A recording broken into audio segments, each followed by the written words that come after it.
दुनिया को परमाणु हमले की धमकी देते आ रहे रूस को अब उसके और अमेरिका के बीच हुई एक परमाणु डील के एक्सपायर होने का खौफ खाया जा रहा है। कुछ दिन पहले पुतिन ने भी परमाणु युद्ध के खिलाफ बयान दिया था और उनके प्रवक्ता ने दोनों देशों के बीच हुई न्यू स्टार्ट परमाणु संधि की जगह नई डील के लिए बातचीत शुरू करने की पैरवी की। यानी अपने परमाणु हथियारों का डर दिखाकर दुनिया के रोंगटे खड़े करने वाले रूस के तेवर अब ढीले पड़ते दिख रहे हैं।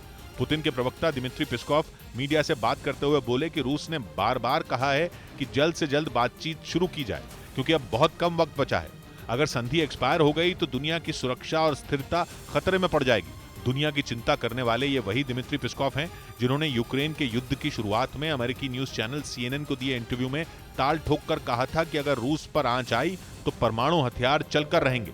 लेकिन बदलते माहौल के साथ उनके सुर भी बदल गए, बल्कि वो अपने नेता के सुर में सुर ही मिला रहे हैं। कुछ दिन पहले पुतिन ने भी अपने पिछले स्टैंड से जबरदस्त यू टर्न लेते हुए कहा था कि परमाणु जंग में कोई नहीं जीत सकता, जबकि इससे पहले तक पुतिन बार बार अपनी परमाणु ताकत का डंका पीट रहे थे और परमाणु मिसाइलों के ताबड़तोड़ टेस्ट करके अपना शक्ति प्रदर्शन करने में जुटे थे। लेकिन जंग शुरू होने के 5 महीने बाद तस्वीर बदलती दिख रही है।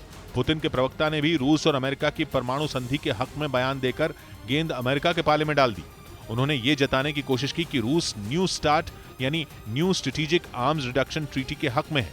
न्यू स्टार्ट संधि अमेरिका और रूस के बीच हुआ ऐसा सुरक्षा समझौता है जो कि दोनों देशों के परमाणु हथियारों पर कुछ लिमिट लगाता है। यहां तक कि संधि में लिमिट को लागू करने के लिए हथियारों की ऑन साइट इंस्पेक्शन का भी प्रावधान है। 2011 में यह संधि हुई थी जो कि फरवरी 2026 में खत्म हो रही है। रूस को इसी तारीख का डर है।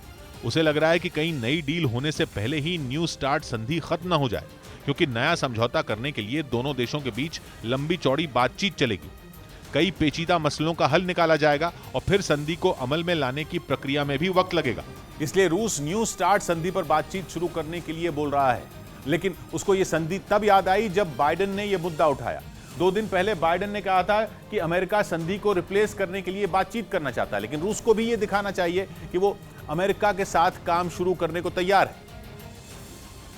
यानी अमेरिका ने पहले ही अपना दांव खेल दिया था, उसके बाद रूस एक्शन में आया। लेकिन रूस सिर्फ मीठी मीठी बातें करके नरम पड़ते हुए दिखना नहीं चाहता। इसलिए जहां बाइडेन की बात पर पुतिन के प्रवक्ता हामी भरते दिखे तो रूस के विदेश मंत्री ने बाइडेन पर तीखे शब्दों के बाण चला दिए। सर्गेई लैवरोव ने कहा कि माइक पर ऐलान करने के बाद भूल जाना अमेरिका की आदत बन गई है। अमेरिका ने न्यूक्लियर डील पर बात शुरू करने के लिए हमसे संपर्क तक नहीं किया है। वैसे एक बात तो साफ है कि भले ही यूक्रेन के युद्ध की वजह से रूस और अमेरिका आमने सामने हों, लेकिन तब भी वो एक दूसरे के परमाणु हथियारों पर लगाम लगाने के लिए बातचीत की कोशिश में दिख रहे हैं।